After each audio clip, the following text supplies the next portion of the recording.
Eu acho particularmente interessante essa parte que nós temos visto cada vez mais, não é? Porque essa parte da tecnologia, não é? A parte da tecnologia nos últimos anos, devido aos desastres que nós temos muita pessoal aqui da mineração, não é? E essa parte da tecnologia na mineração não se coloca. Não é? A legislação ela impõe que seja utilizada e isso é prático.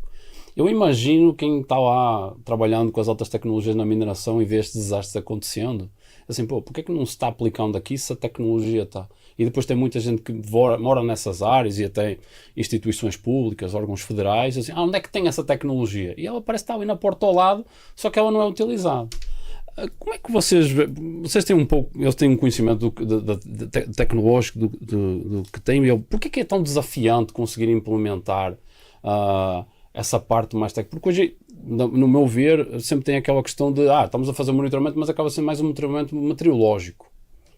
A parte geotécnica é vamos pôr uns sensores, vamos pôr aqui e tal, mas nunca se entra tão a fundo na parte do monitoramento automatizado, por exemplo. Mas como é que vocês veem? Porque tem esse gap ainda tecnológico? Se essa tecnologia ela já é aplicada no Brasil em outro setor?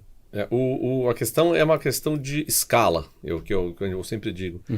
A tecnologia que usa na mineração funciona na área de risco, de comunidade? Sim.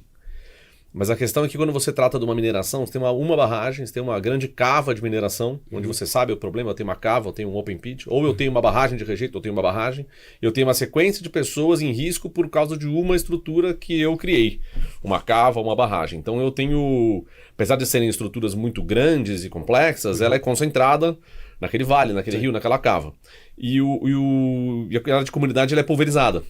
Você tem, às vezes, uma mega encosta com um grandíssimo problema que tem 10 famílias embaixo, 15 famílias embaixo. E você tem espalhados pelo país, você tem 10 milhões de pessoas em um monte de pequenas áreas. Então você tratar um monitoramento numa barragem, primeiro de tudo você tem o dinheiro da mineração, É privado. É privado, ele tem verba, ele tem interesse, mas ele tem uma concentração, ele concentra um esforço financeiro e técnico em alguns pontos específicos que são mais críticos e consegue monitorar. Você pegar toda essa tecnologia e pulverizar ao longo de todo o território nacional, não é todo o território que tem risco, a gente sabe quais são os trechos que tem risco, mas se pulverizar toda a área de risco, todos esses 10 milhões de pessoas de risco, é muito mais difícil. O custo associado é tão grande quanto, mas você tem que pulverizar. Às vezes você tem uma encosta gigante, tem 10 famílias lá embaixo. O custo de monitorar por 10, 20 anos é muito maior do que se você simplesmente tirar aquelas pessoas e colocar em outro lugar. Só que se você fizer isso, daqui 6 meses tem outras 10 pessoas, famílias morando naquele mesmo lugar. Então vira o enxugar gelo. Então a dificuldade é essa, é encaixar a escala dos problemas. E tens uma vertente social aí também que... E eu acho que esse ponto que você traz, André, da vertente social, é muito importante a gente falar aqui. Infelizmente, no Brasil, a sociedade está acostumada a ver pessoa pobre que mora em área vulnerável morrer. A gente está acostumado. Acabou de morrer na Bahia uma pessoa por conta de deslizamento. E assim, isso é um ponto que o Ricardo traz bastante na fala dele e que eu tenho incorporado a minha, que é o seguinte, a gente tem que parar de falar de desastre natural. Desastre humano. Se não tivesse uma casa ali, se as pessoas não tivessem ido para lá, se não tivesse deixado aquele risco alto, possivelmente as pessoas não morreriam. Então isso é uma mudança. É uma situação, um desastre humano. Então quando a gente coloca o ser humano, quando a gente coloca a necessidade de política pública para resolver esse problema, a gente começa a mudar essa situação. Ricardo agora é mestre, terminou o mestrado e dentro aí do tema dele de defesa, ele está falando de como a gente pode reduzir custos, de como é que a gente pode ampliar para a área vulnerável a tecnologia. Então, a gente iniciou o trabalho, e o trabalho vem se desenvolvendo ao longo desses 10 anos, pensando em instrumentação. E a gente muda essa questão de instrumentação para monitoramento. O que isso significa na prática? A gente deixa de pensar em olhar quantos milímetros, quantos centímetros de deslocamento em profundidade, para olhar e dizer, vai cair em quanto tempo. Então isso deve mudar bastante essa situação, a gente acredita, nos próximos anos. Seja pela questão climática mundial, o mundo está olhando para isso, o mundo está preocupado com isso, seja porque a gente vai conseguir ampliar essa ideia de que não é algo natural, é humano.